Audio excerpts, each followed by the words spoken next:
wants to tame me. You can't catch me on the run, cause I'm gone, yeah. I blaze trails, set fire to what's behind me. No, I'm never looking back, I'm on the run. I could only ever be what I'm made to be. Feels good when I'm living on the edge. Watch me now, roll like thunder, gonna shake the ground. Can't stop me now, I don't give up and I won't back down. I'm a force of nature, can't be contained. I got lightning running all through my veins. Watch me now, watch me now.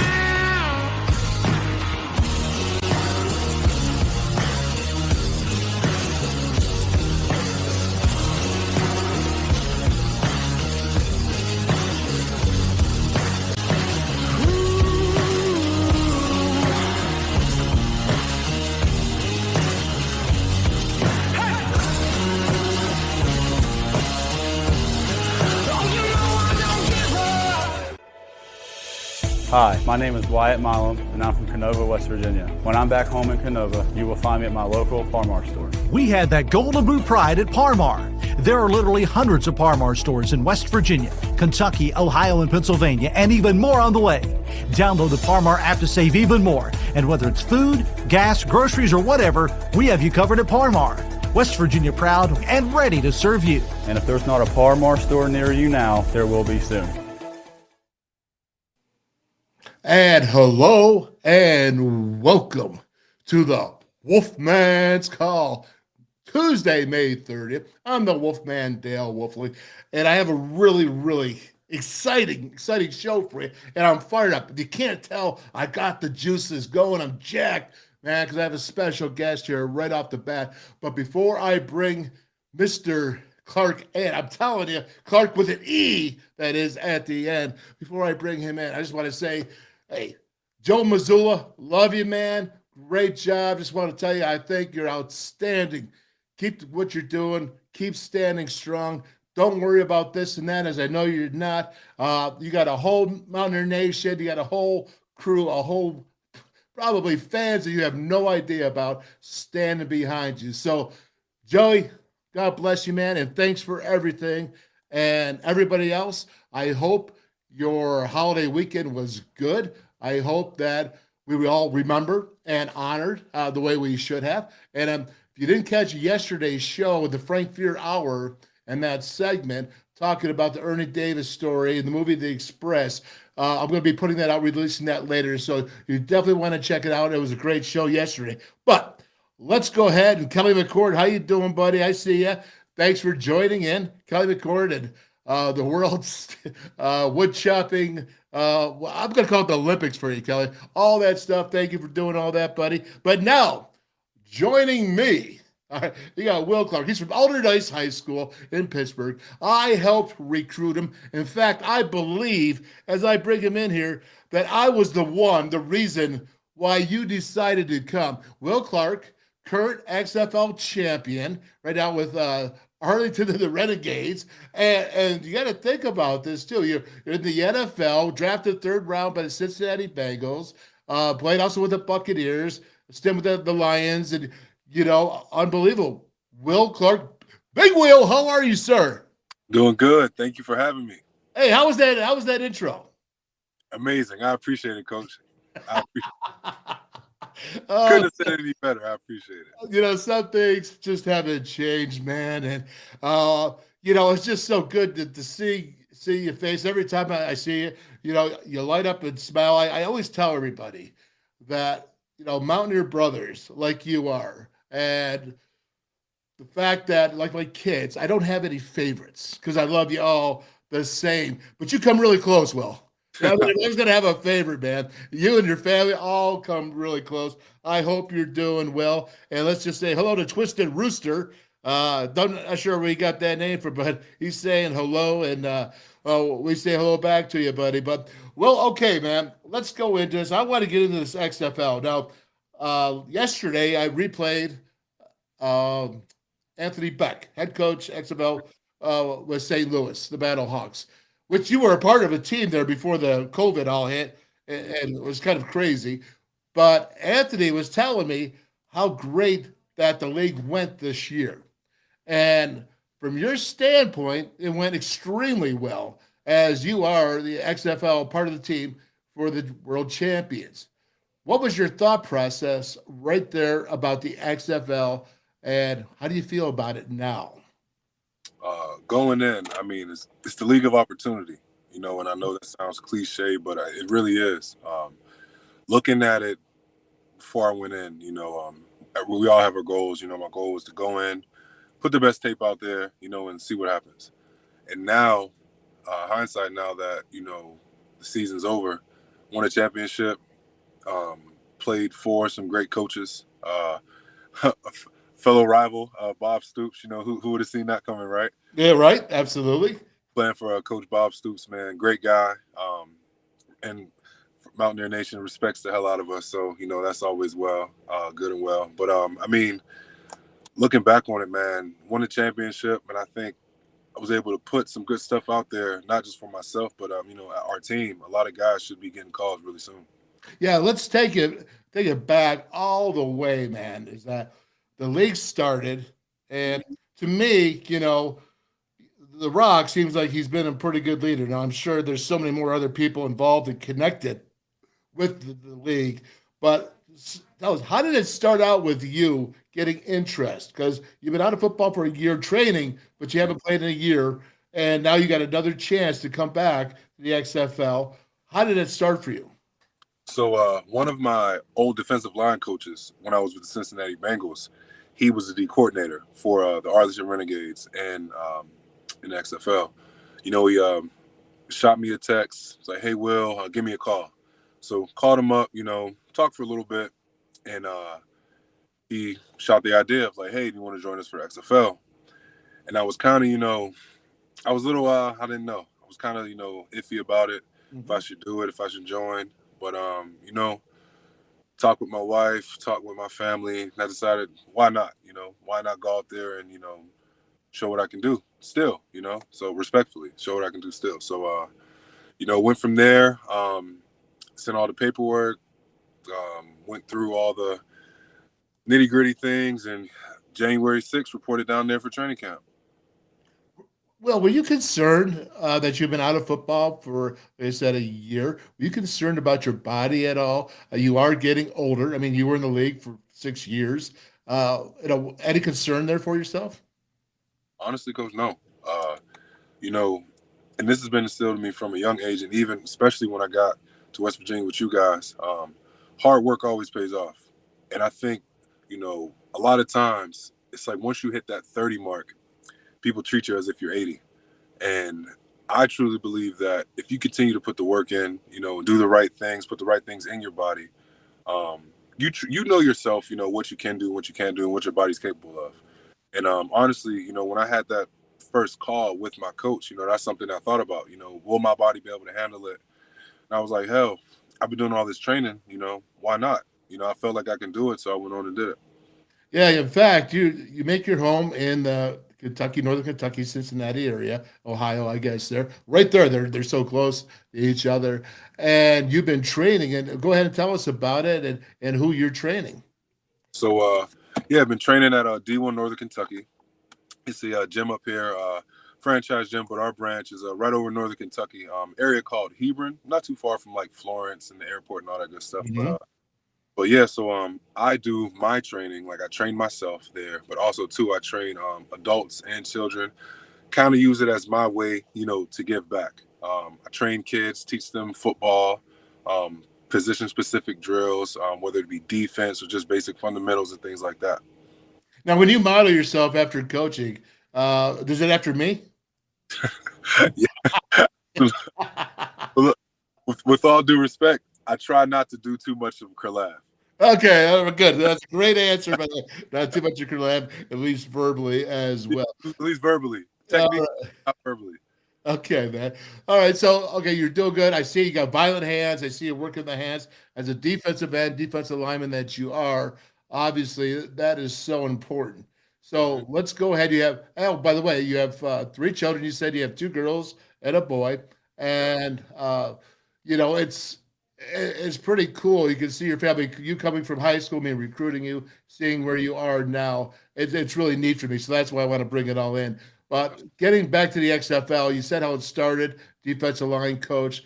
Let's get into what was the logistics? What was the breakdown when you went in there? Because I know you all had to come into one spot together, and then you flew out to your cities respectively, correct? Mm-hmm. Yeah. So we all came in. So Arlington, Texas was the hub. It's probably about 15, 20 minutes outside of Dallas. We were actually, to give you a little bit of a geographical perspective, we were 2 minutes from AT&T Stadium where the Cowboys play. Okay. In the stadium that we played in was the old Texas Rangers stadium where they played the baseball field. They converted it to a football field. But anyway, the hub was down there in Arlington. And each team shared a hotel. So there was 2 teams to a hotel. We shared with the Houston Roughnecks. St. Louis, I believe they shared with the team. But every team had their own place, team that they shared with. But we were there. And each team had a place that they would practice, whether it be a high school or a college campus. We would go there and practice and have our meetings there as well. And then game days, we would bus to the other games in Texas. So Arlington to Houston was about 4 hours, 4.5 hours. And then Arlington to San Antonio, where the San Antonio Brahmas were, that's about 4 hours as well. We would fly out to DC, and we flew out to, teams would fly to Seattle, St. Louis, and all those different places. But you would fly out to your teams, but the hub was there. So it was different at first, but it was actually kind of cool. And I'm sure the guys that when they played us, they were happy because they didn't have to travel far. They just, took a bus ride over about 15 minutes to us, played, and, after that, went back. Okay, so how much did you guys actually inter-squad scrimmage? Let's go back to the beginning. Was there a lot or was there not at all? So a few teams got to. Unfortunately, we didn't due to some crazy to say weather. So down there was a little cold front that came through, a bit of an ice storm, and it kind of messed up our scrimmage. Both of our scrimmages that we had. We were supposed to scrimmage Orlando, and we were supposed to scrimmage, I believe, Vegas Vipers and the Orlando Guardians. But we basically just went against ourselves. So we were really ready to hit somebody because we didn't get to hit anyone but ourselves. Okay. So how was the organization overall? Because it was such a new, obviously, league. How was the travel logistical? Was it cool? I mean, did you guys work it all right? I mean, I saw some great numbers in attendance. Mm-hmm. It was cool. I mean, in comparison to the NFL, traveling and everything like that, I think The Rock, Danny Garcia, and Redbird Capital, they did a great job. Ownership did a great job keeping things as close to what the NFL would be. So I think they did their due diligence on speaking with higher ups, and other leagues and things like that, and just trying to get that comparison right. But I mean, it was cool, playing at Audi Field in DC was cool. They had 20,000 fans come out. They had the bear snake going and everything. Right. I got to see fellow WVU Pat Lazier there. Haven't seen him in years, so it was good to catch up with a lot of guys that I haven't seen in years. Just people just popping up, seeing that good old flying WV all over the place. So it was good though. It was good. I'm trying to remember. Lenny Brown came after you at WVU, right? Yeah, Lenny Brown. He came in 2018, I believe, 2018. Yeah, 2018. So you missed him, but he's another Mountaineer brother that came in. Obviously, the big game and the XFL Championship, and you really took it to DC. They were supposed to be the team, man. You guys punched them right in the mouth. I watched the game, and but I tell you what, you guys really did well. So that brings me to this: what is the talent like?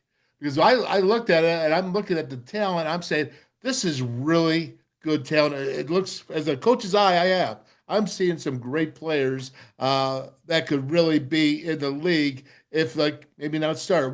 How did you feel about it? I personally believe that the talent is right there with guys in the NFL. Now, you do have your starters, you have your Aaron Donalds and Tom Brady's and things like that, which guys you have to work to get to that point. But I mean, there's not a huge drop off if there is any at all. I mean, the talent is there. You know, guys like even DJ Swearinger, who's a longtime safety in the NFL. He came on and played with the DC Defenders. I think midway through the season, and I believe that in the near future, the XFL is going to be a league where guys that are either free agents, undrafted free agents, or just free agents like myself, who are kind of thinking, should I go and play? Or I don't know if I want to play still. I think it's going to be that confirmation that they need and that they'll get to be able to get back to the NFL or show that they can still play. Yeah, absolutely. I mean, honestly, they've tried for a few years for these spring leagues, the USFL way back in the day, and ultimately they didn't work. But it seems to me like there's a whole bunch of backing in here, and it seems like the XFL especially, and the way Rock talks, is that you're working with the NFL. Mm-hmm. Yeah. So from what we're being told, they're doing a lot to help us guys get exposure. One of the main things that they say to us is that they love that we're there, but they don't want us to stay there. And not in a bad way, but they want us to get our opportunity and move up, and eventually I believe that, the Rock, they're going to have that league to where it's, competing with the other spring leagues and secondary leagues to be the number one league, outside of the NFL. Mm-hmm. Okay. Well, I think so too. Totally transitionary. I think the way that they can market themselves up is kind of the way I did it at a junior college, was to get you hopefully going to a 4-year school. Well, that's kind of the same thing. I think same idea. And if not, then guys are still getting paid to play the game that they love and still be able to keep their dreams alive. I just think it's like AAA basketball or baseball, excuse me. It's like anything that you have another opportunity. And I'm seeing a whole lot of XFL guys getting into some camps. Mm-hmm. Absolutely. I mean, and I'll just say this, if you're a guy out there and you're kind of in between if you should do it or if you shouldn't, do it. I'm telling you, it'll be the best decision that you ever made. I'm not getting paid for saying this. I'm just telling you from my personal experience. Do it. Go into the XFL, play, because at the end of the day, like you just mentioned, Coach, you're getting paid and you're going against pros. So that's all especially playing against pros, the tape, that's all you need. That's showing, if your goal is to get into the NFL, back into the NFL, that's showing those guys, those scouts, that you can hold your own. You can play against those guys. So, yeah. And I also think too is that it's also going to teach the guys coming out of college that are free agents, that are borderline. Hey, go ahead and get into the XFL, because the NFL takes it extremely serious, extremely serious. And every opportunity that you can get, you want that exposure. For sure. You definitely want that exposure. And it's teaching you how to be a pro. I mean, we're learning from pro coaches, you got, Bob Stoops, he's been winning a long time in college, but, our OC, Jonathan Hayes was a longtime tight ends coach and also player for the Pittsburgh Steelers, tight ends coach at Cincinnati Bengals. Jay Hayes was a longtime defensive line coach for Tampa Bay and Cincinnati Bengals. Yeah. Tim Lewis was a longtime D coordinator for the Pittsburgh Steelers, back when they were Blitzburg. Yeah, absolutely. It's so cool. So I was really excited about the XFL. So you would rate it, your overall experience is that it's excellent football and especially a bridge to help you try to go back to where you want to go in the NFL. Absolutely, for sure. And that says a lot about you, Willie, because you've been in the NFL for a number of years. You know what I'm saying? You know the quality as well as anybody. And you look at the two leagues, I think it really says a lot. And I'm just really excited for all the young men to have an opportunity that wouldn't before. I mean, I never had an opportunity like that. We never, once you're gone, you're gone. And as we were talking before, man, they don't have too many mirrors. They don't look in the NFL, it's not there, man. So right. I think that's pretty cool. Well, hey, let me go ahead and bring out a guy here I want to introduce you to. Hey, are you there, Keith? I'm here. Can you hear me? All right. Hey, Keith Hawkins. Obviously, this is Will Clarke. How you doing?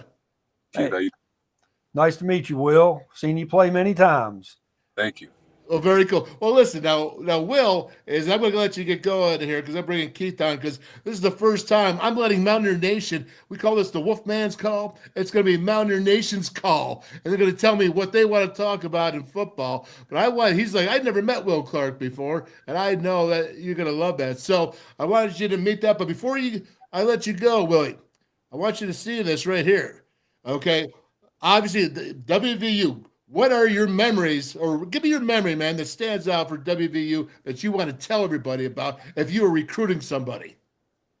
If I was recruiting someone, I would say, I would give you two. I would say my first one was back on our visit. When I had my visit, you guys had me up. And even though it wasn't football season, but just the love and the at-home feeling I felt when we walked into the Coliseum.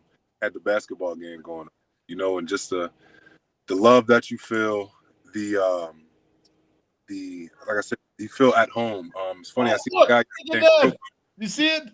Here we go. Look at that picture of me, baby. I was almost crying.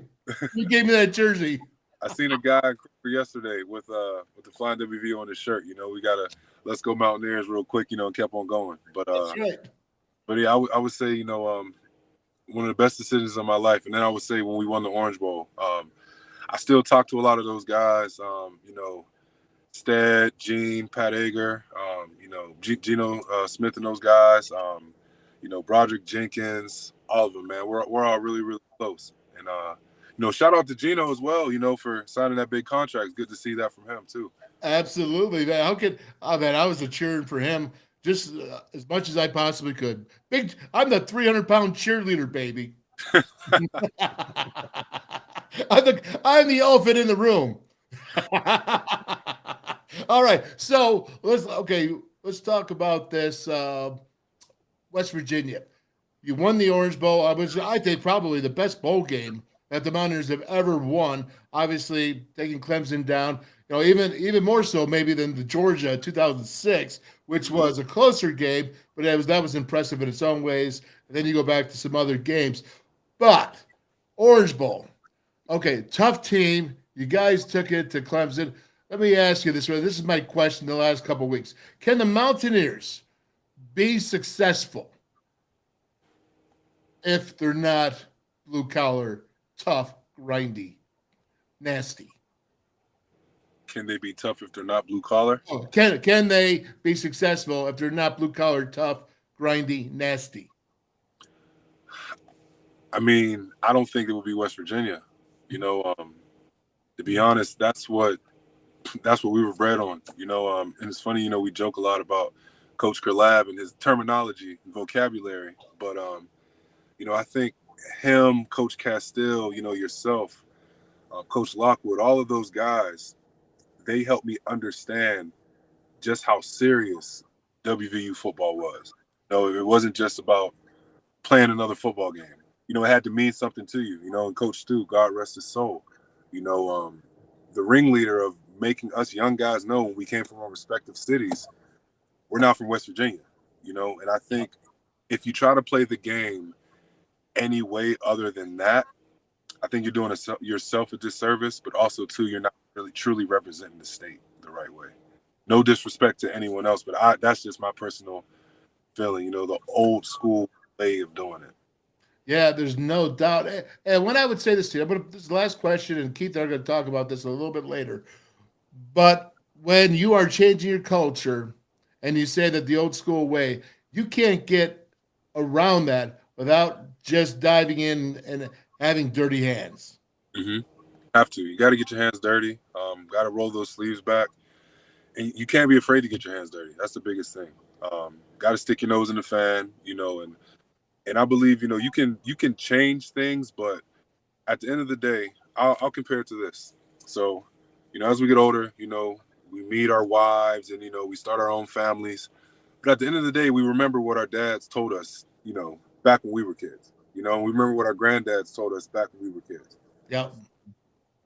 Yes, my parenting style may be a little different, but my foundation is always going to be what Will Clarke the fourth, my granddad, and Will Clarke the fifth, my father told me. You know what I mean? It's always going to be that foundation, you know. And I think as long as we keep the foundation solid and keep the foundation the same, you know, I believe that there will be success.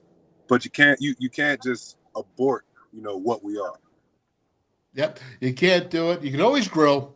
You can always do some things better, but you can't get away from your foundation, I think. And that's really what I've been trying to say, around to all my Mountaineer brothers.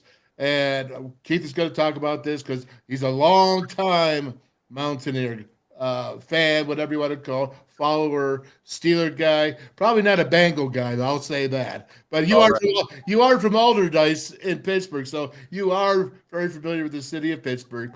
And we almost lost you to Pitt if it wasn't for my fantastic recruiting that I had.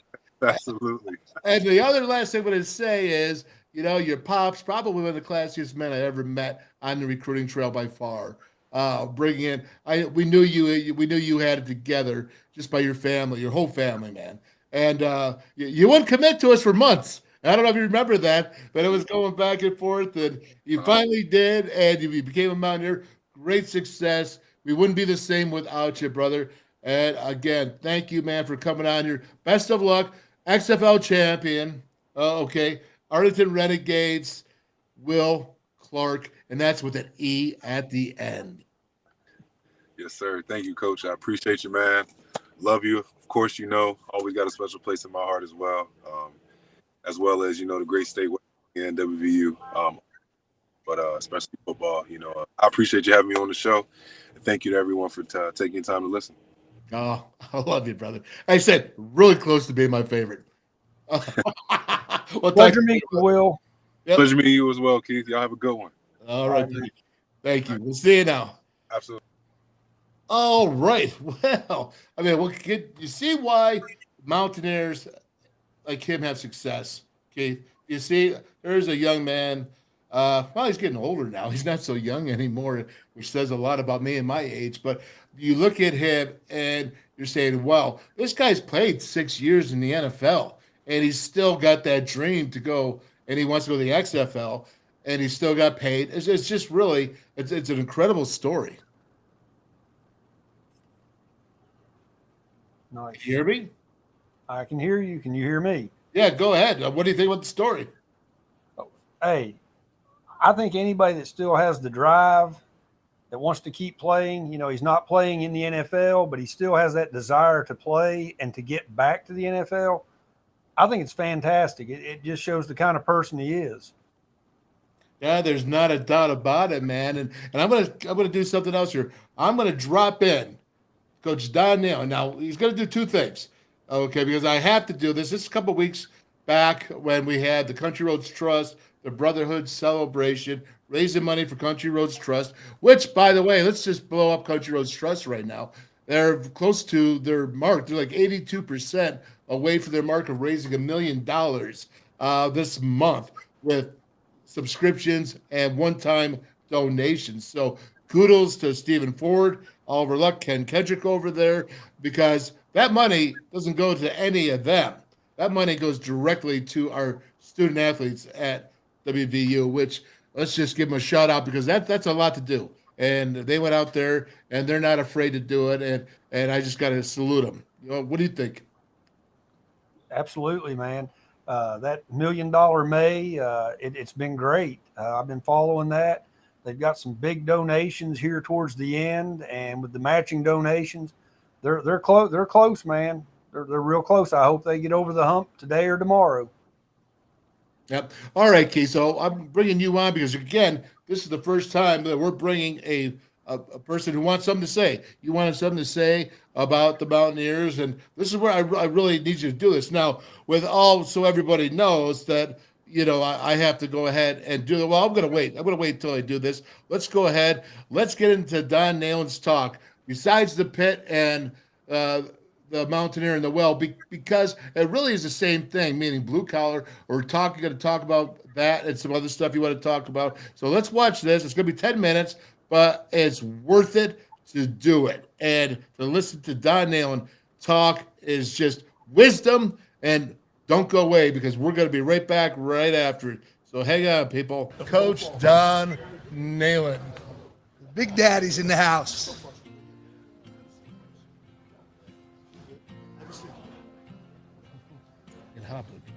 All right, Coach. What do you say, Wolf? Well, you just come on in anytime that Coach Nehlen wants to roll on in on the show. Doesn't matter what we say. Doesn't matter what we think.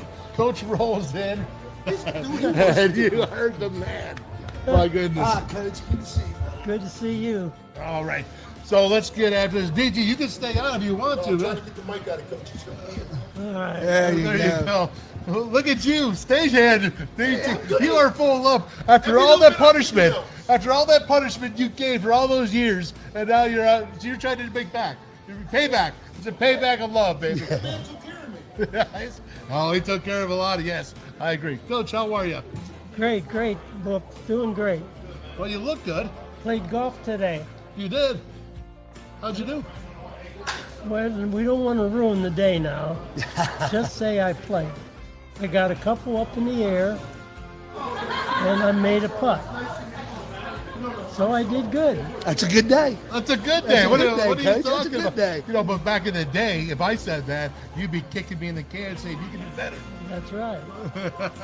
No, I did, for me, I did all right. I got probably 50, 50? something like that.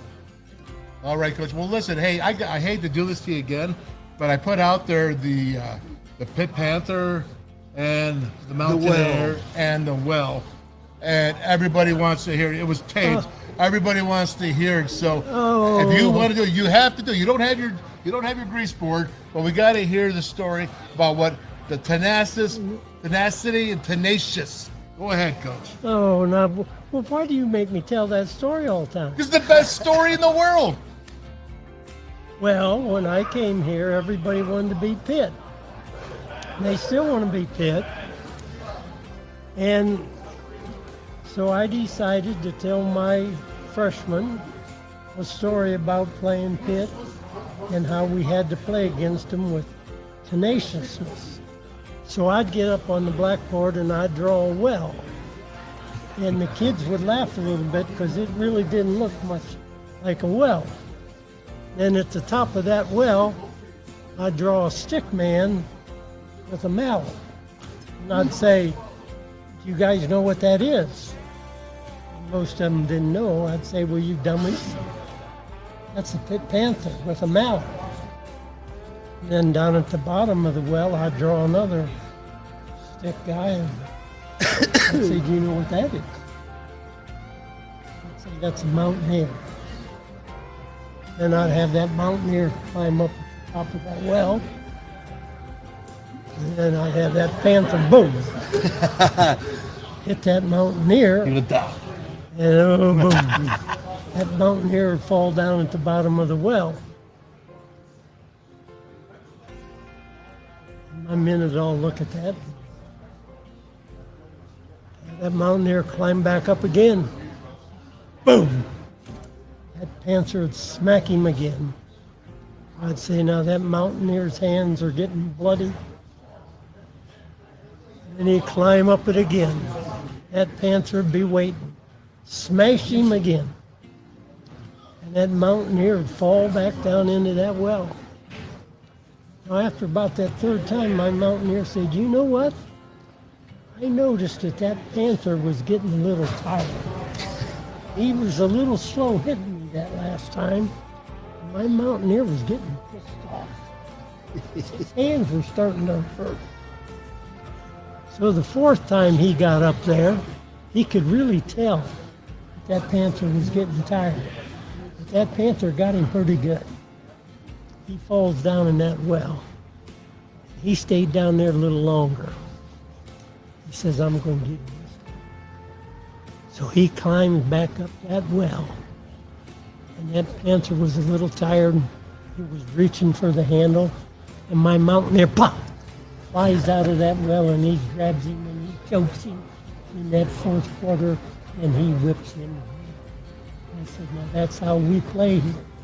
You got to understand, that's how we play football at West Virginia. And if you don't want to play like that, You don't want to be here because that's how we play. You got to understand that's how we play at West Virginia. That's what I used to tell all my freshmen. I said, that's called tenaciousness. Tenaciousness, baby. How to smash the Pitt Panther. You know, Coach, and that's my favorite story. I listened to it, and then when I was coaching for you, I had to listen to it all the time. So I had all those years of listening to it, and it's always stuck into me because you had a story for every team in the old Big East. You had all the independents. You had a story.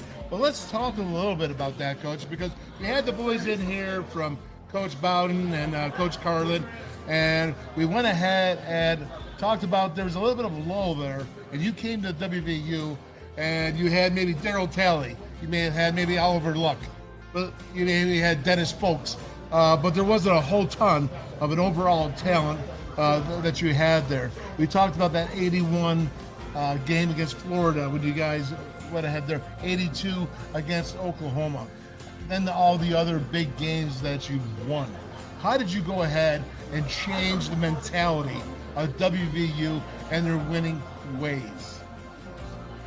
Well, you know, Wolf, when I came here, the first meeting I had with my football team, I knew I had a major problem with confidence.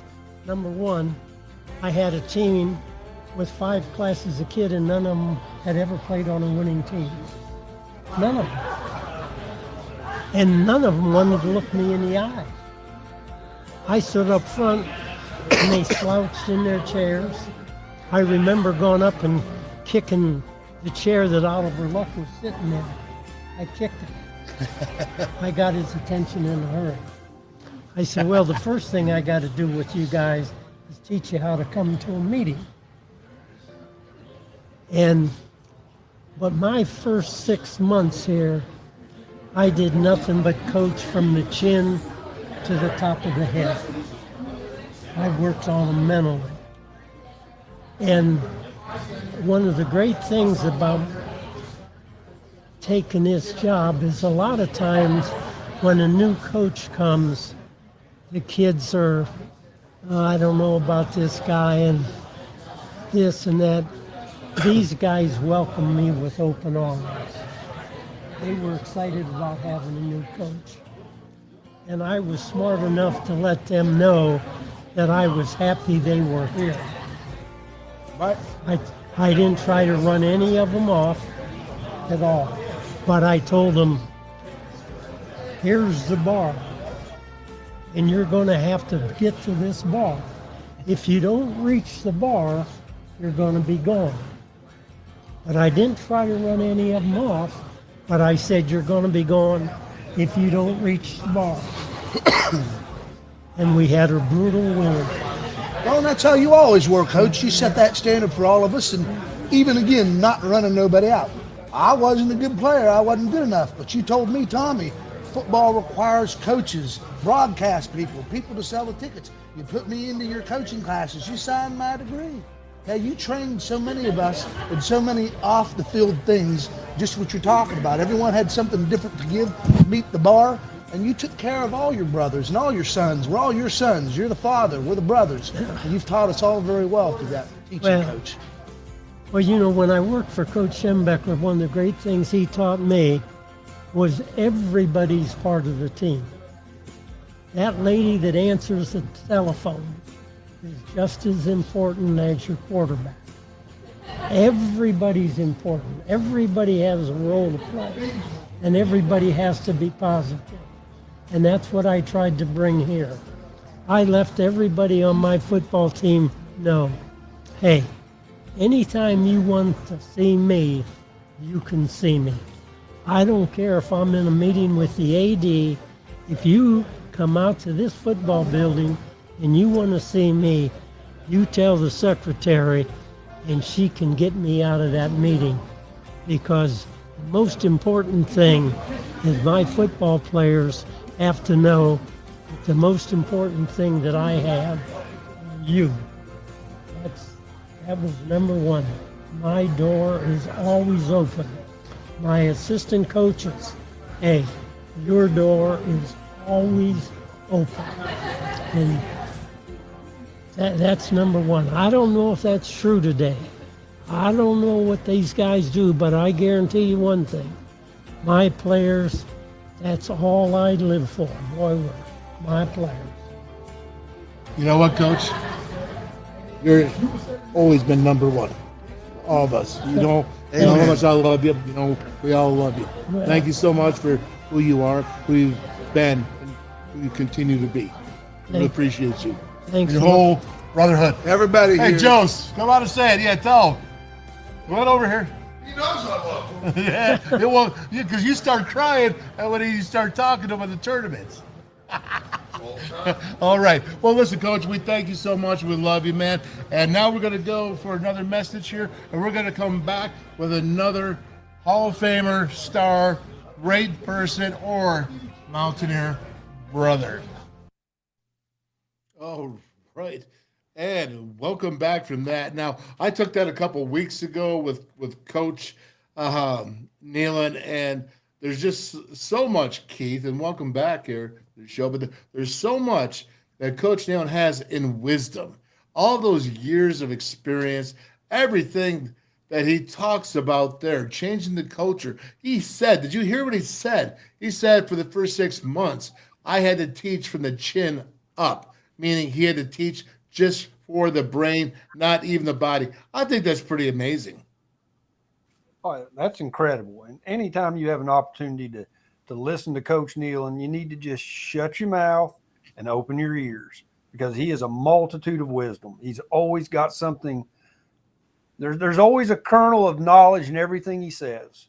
Yeah, there sure is. Now, when I'm thinking about that, the Mountaineer and the well, because you want to talk about some blue collar, and we're going to get into it. But the Mountaineer well, is there anything more blue collar than climbing with determination, discipline, and finally overcoming the grind through the hard work and getting it done? Is there anything more like that than the story that he's talking about, the moral of the story? No, you summed it up. It's that determination. You know, a football game's 4 quarters, and you might come out of the gate strong, and it's ebb and flow in football. You know that. You come out of the gate strong, then you face adversity. It's how you finish. You know, even if you don't beat them on the scoreboard, you want to finish strong regardless. That's the mentality. You don't give up. You're not winning in points, but you're going to let them know you're there for 4 quarters. Yep, that's for sure. And I'm going to throw this up there for full disclosure. You have your daughter, Zyler Hawkins, where she's been with WB Medicine Children's for so many years, so much going on there that she is the representative. And I just want to make sure everybody knew that, even though we're friends. You said you wanted to come on. Love that picture. There's your wife, Kim, and Z-Girl, and just what a friendship we've developed here. But really, you wanted to come on and you wanted to talk about blue collar, I think, because this is what this is about. This is, I say, Mountaineer Nations, this is the call. This is your chance to tell me.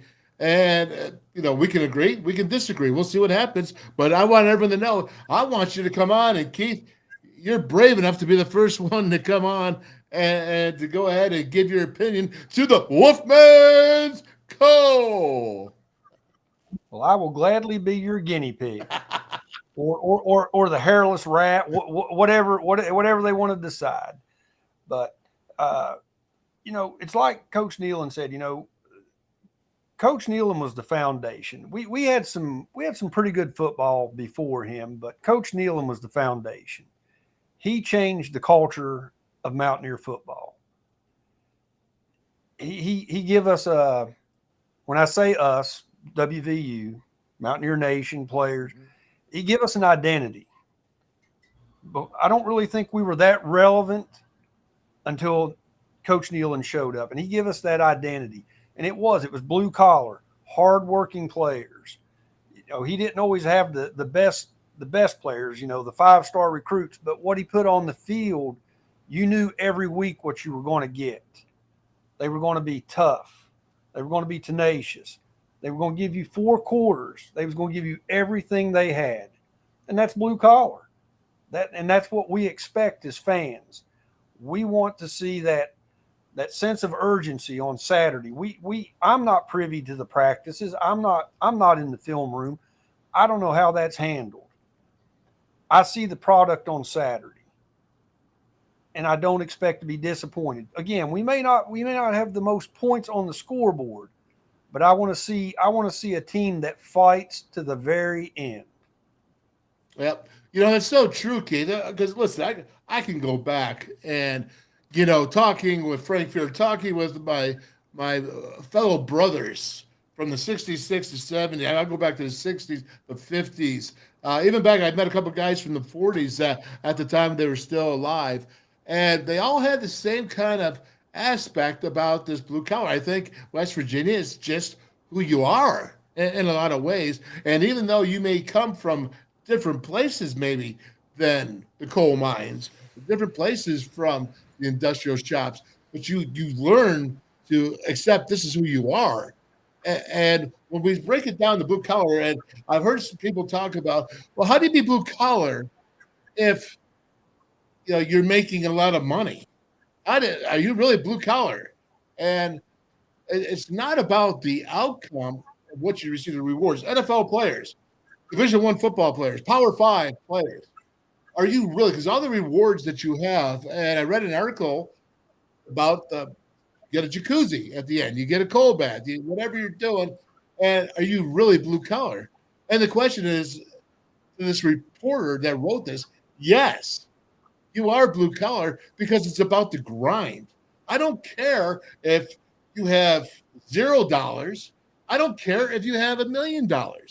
Okay, or somewhere in between.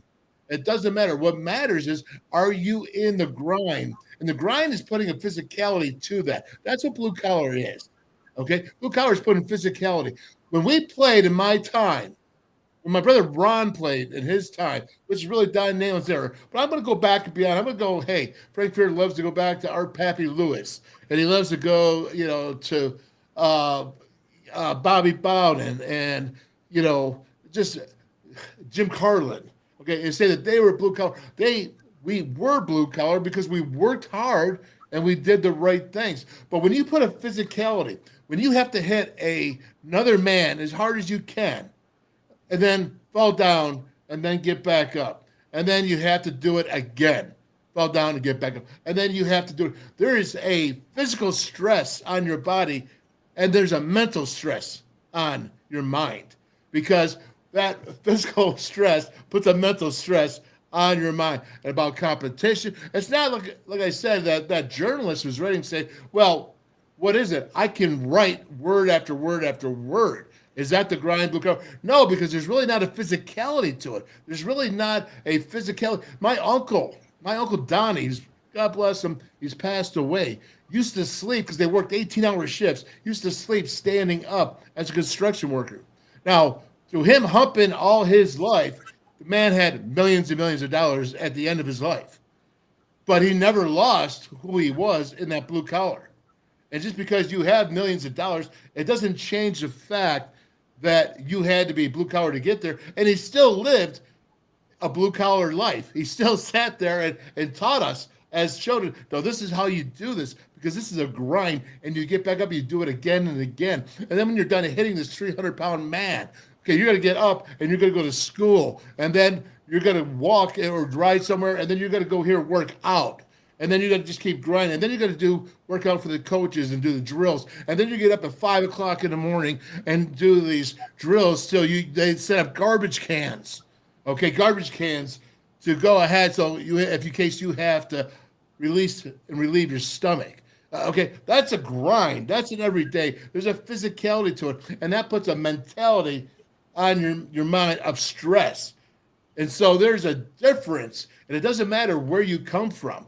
And we even talked about that blue-collar mentality, but how does everyone from all different places become that one thing, that we are blue-collar and we are coming in one direction, one goal? We were talking about that as well. Yeah, and that's it. It's the effort. I think that's blue-collar in a nutshell. I mean, It's all about effort. You think about a guy that gets up every morning early before the sun comes up and goes to work.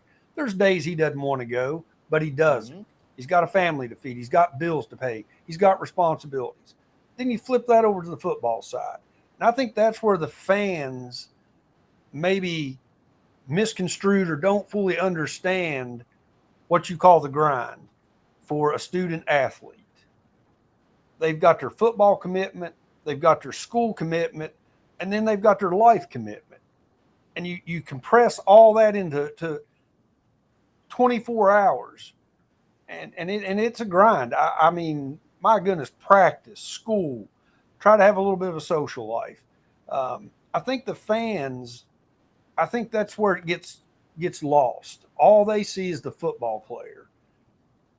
You were talking about, somebody that maybe comes from money. Yeah, they've got money, but you've got to have effort. I think there's a difference between inherited money and a man that busts his butt to make his money, to make his millions. It's about that effort. They're grinding every day for that. Whatever that goal is, if they want $10 million, they want to have the best company. It goes hand in hand, white collar, blue collar. It's effort. Yeah. It's all about the effort. Well, let me say this. So let's bring it back to Don Nehlen and to, even our Pappy Lewis way back in the 50s. Okay, bringing this blue collar mentality. Why is it so appealing? Why do so many teams want to show a blue collar mentality? Because why? What is your definition of blue collar to you? Well, I think that, back when you played Dale and even before you, blue collar was hard working. That was a badge. That was something you were proud of. Blue collar. And we'll just keep it to West Virginia. You got your coal miners, your truck drivers, your loggers. We are a natural resource state, and it takes backbreaking labor to produce those things. So that was our identity, along with a lot of negative things as well. We were hillbillies, we were poor, but that's the identity that goes with West Virginia. And now today, you get on TikTok and all this stuff, and everybody wants to act like they're a blue-collar guy because they wear blue jeans and got a pair of work boots. It's an identity, Dale. You don't just get to be blue-collar. You've got to earn it. Yeah, and there's no doubt. And if you want to run the ball and you want to be a team that runs the ball, you have to practice running the ball.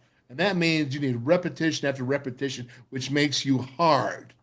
That's the grind. That's the same thing. Throwing the ball is the same thing. It's just a different way. But you got to be hard, and you got to do it repetition. Being the coal mines every single day. Being a logger, you know what I mean? It's the same kind of thing. And when you got to get all these different personalities, all these different backgrounds, you have to sit there and think of how do you get them going in one direction. And you think about what Coach Nehlen just said. And I think about what Darryl Talley has said many times. And if you want to look at me, let's just take me as a mini microcosm of the situation. Okay, my roommate was pretty wealthy from family. He had things when he came there. Okay, he had a lot. I came from a monthly check of Social Security because my dad passed away. Okay, he was a truck driver. He worked really hard. He used blue collar, but he showed me what hard work was. Okay, so Ron Ellis, and that was E.J. Wheeler, but E.J. was tough. He was a baller, middle linebacker. Ron Ellis, another linebacker, Norristown, PA, from Philly, man. African American, whatever you want to say. That right there, he's there, and that's my other teammate. And then I look at, my buddy Darryl. And what was Darryl? He's from Point Pleasant. Darryl Mitchell from Point Pleasant. And these are just three guys that one came from this background. He had money, nothing against him. Their family was successful. There's another one from Norristown, African American, which I don't know Philly. I don't know. I'm from a suburb in Buffalo. And then you have Derek Mitchell, who's from Point Pleasant, West Virginia. But we're best friends to this day. And what Darryl Talley has always said to me is that to end all this all these different people, all these, I'm this, I'm that. It doesn't matter who you are. Put them in a locker room, man. You want to solve the world's problems? Let's put people in locker rooms. Let them learn how to live with each other. Let's let them see close up by living with each other. We're all human. We're all human. We're all the same. And trying to say you want to find one direction to go, that's how you do it. You all have something in common together. And that is you're working for the same goals. And then you find out by doing that and being in close quarters that you're all human. And that's what Daryl Talley, I tell you, I think it's brilliant. And if I could, I'd go stick all of our politicians in a locker room. And I'd go make them live together and work for one goal. Because then we find out. I mean, I'm just being a little facetious here, but let's not lose the point. The point is, if you could go ahead and identify as a human beings with these guys, then you that's why it's a melting pot. America was a melting pot at this time. I'm not so sure it is right now. And I'm not going to try to get into politics, but what I'm trying to say is this is how you get guys to go a direction, whether it be girls, men, whatever it may be. But that's how you put them on a team, you put them in a locker room, and you find a goal, and you find out that you're all human. Yeah, and that's exactly right. And I actually heard Daryl tell that story one day, and I couldn't agree more. You got to get everybody together. You know, when you look at the sideline, you see, 60 individual players, and then you've got, 14 or 15 individual coaches. They all think for themselves. You've got to bring them collectively. You got to get them together and all pull on the rope together. They've all got to be on the same page. And that starts at the top, and like Don Nehlen said, he come in and he taught from the chin up. You've got to get people to buy in, and they got to trust you. Yep. Once they buy in and trust you, then you can start teaching them. Teach them the way you want them to play.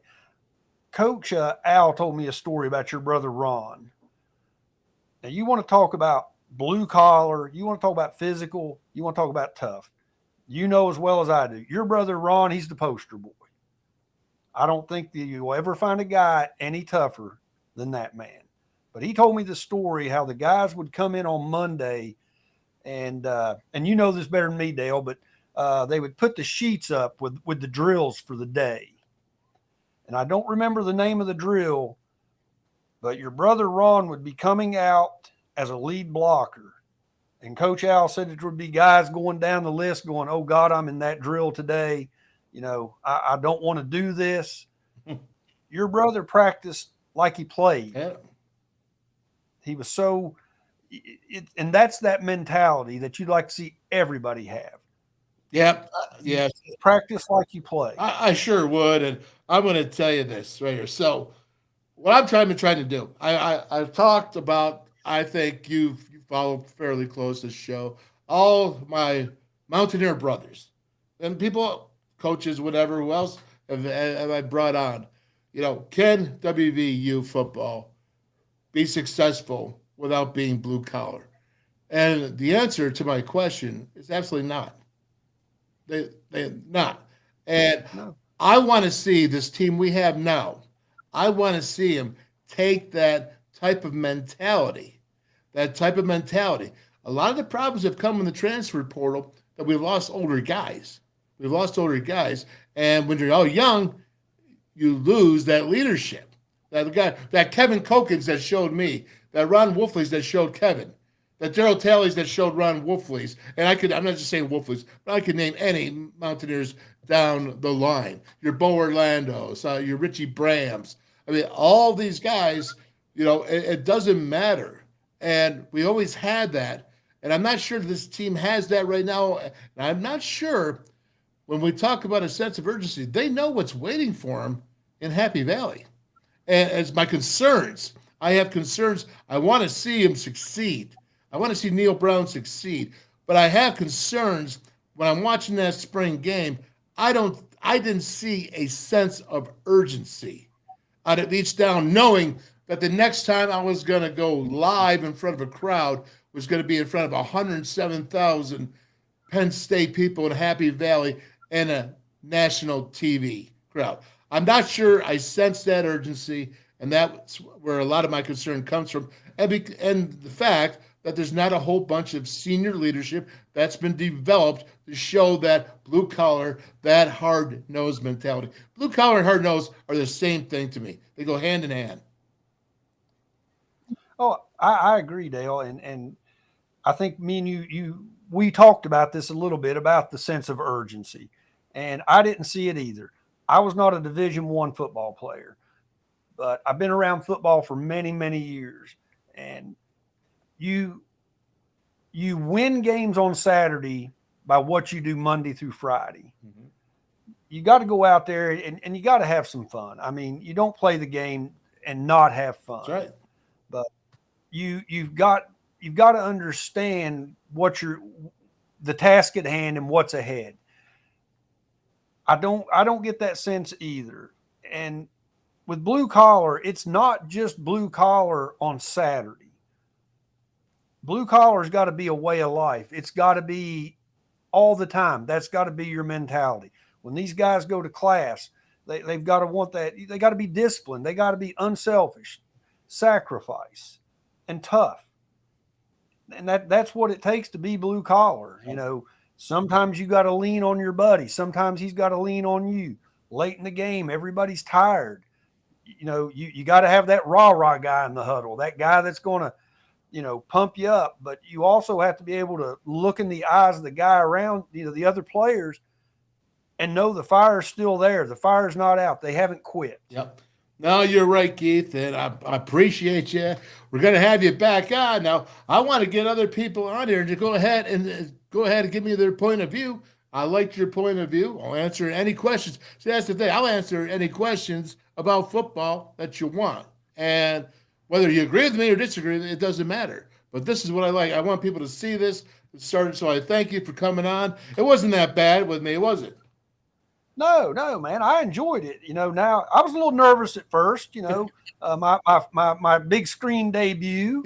I didn't have a makeup person. I didn't get my hair done, but no, this has been a lot of fun, and I would gladly come back on any time and talk football. And hey, you get to meet some really nice guys. I mean, Will Clarke, come on, man, XFL champion, come on. Yeah, it don't get no better. That's right, buddy. Well, thank you very much, kid. I'm going to let you go, man. But listen, hey, tomorrow we have Mike Jacobs on. We got old Junior there. If you remember Mike Jacobs, the guy, well, Junior, no, actually he's maybe the third. So Mike Jacobs, my coach, my mentor, who took WVU to 2 11-0 regular seasons as the offensive coordinator. Well, we're going to be talking to his son, Mike, who is the head coach at Lenoir-Rhyne, big powerhouse Division II school tomorrow. Be bringing him on. And then Thursday, we are going to have Coach Al Johnson come on. So we're going to have an exciting rest of the week.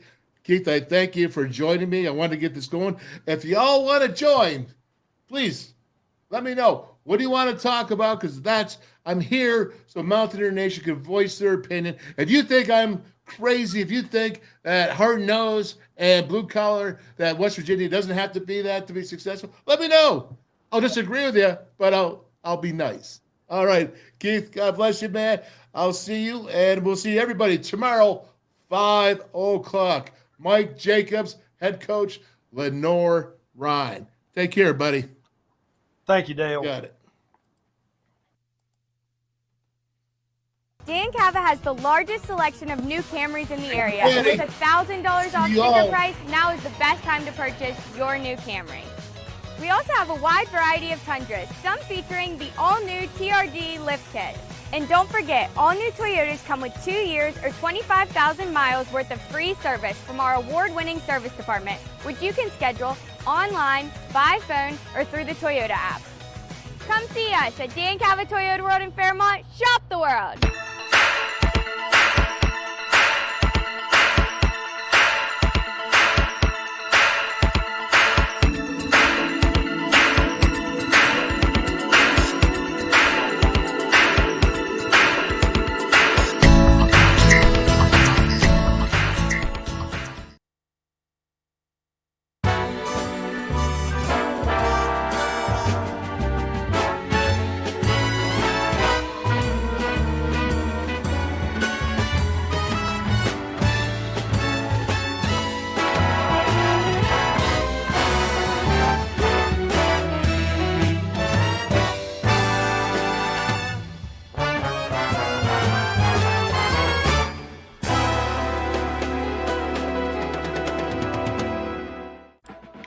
Stationers, #1 office supplier in West Virginia. Always in stock.